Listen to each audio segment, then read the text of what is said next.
看他的著作，看他自己说的话。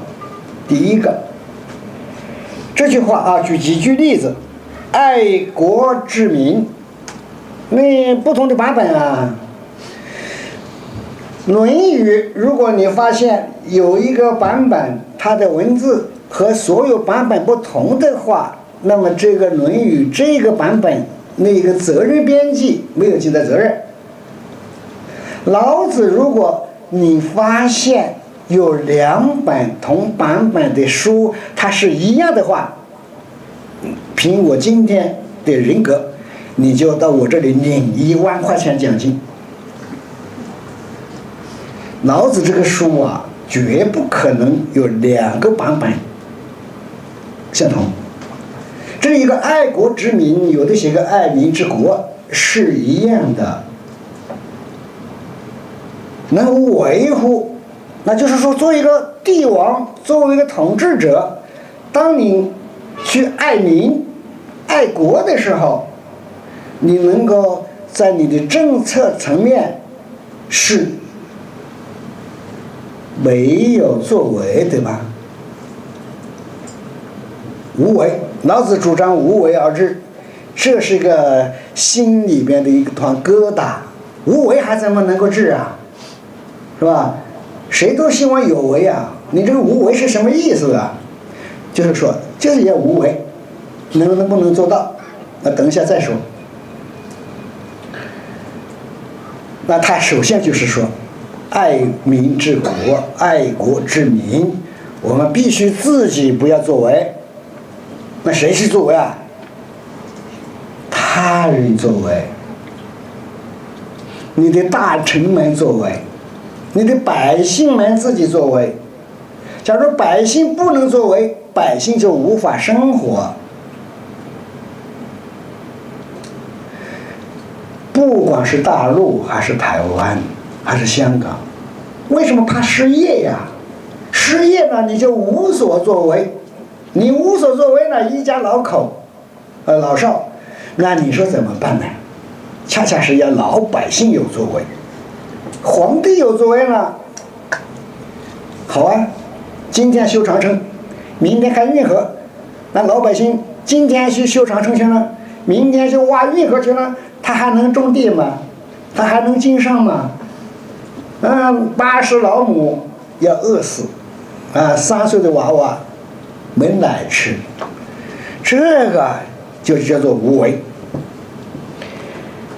所以他是很关心老百姓的。第二个，我们看圣人无常心，以百姓心为心。善者无善之，不善者无亦善之，得善；信者无信之，不信者无亦信之，得信。你看他这是怎么做的呀？今天的人和这个完全是不一样的啊！圣人就是在上位的，做帝王的，当国家主席、总统、国务院总理的人，这些人恒常心，就是永恒不变的心。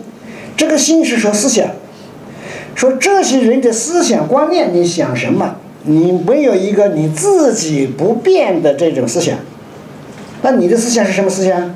是应当以老百姓的思想为思想。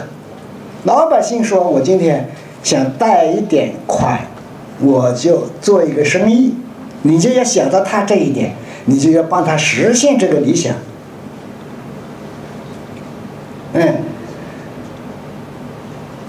三民主义，你不是讲这个民权、民生、民主，让老百姓能够很好吧？也不是这么说吗？毛泽东说是为人民服务，是这么说的吗？大陆前些年怎么说呀？是心为民所想，力为民所出，还有个什么什么，那就比这个还说的多了。所以说，现在我们的精英们的一些思想，它的根子实际上是从古代来的，不是他凭空想出来的，他能够把古代的东西看一看、想一想，提出一个这样的东西来。所以中他提个三民主义，就是伟大的人物了，不要提多了。毛泽东提个为人民服务，他这一点上他是个伟大的人物了。你说邓小平说的还好，那中国的东西反正是中国特色的，就要得了。但是都是从老祖宗那里来的。下面这个他的心胸好开阔啊，善者那个好的人、好的事，无善之，我好好对待他。不善者无亦善之，我也要好好的对待他。这是一般人做得到的吗？佛家有一个说法很好，别人打你的左脸，你就把你的右脸也贴上去，他还有这个胸怀。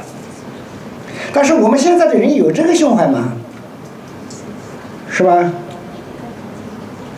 下面讲诚信的人，我信任他，我也给他讲诚信。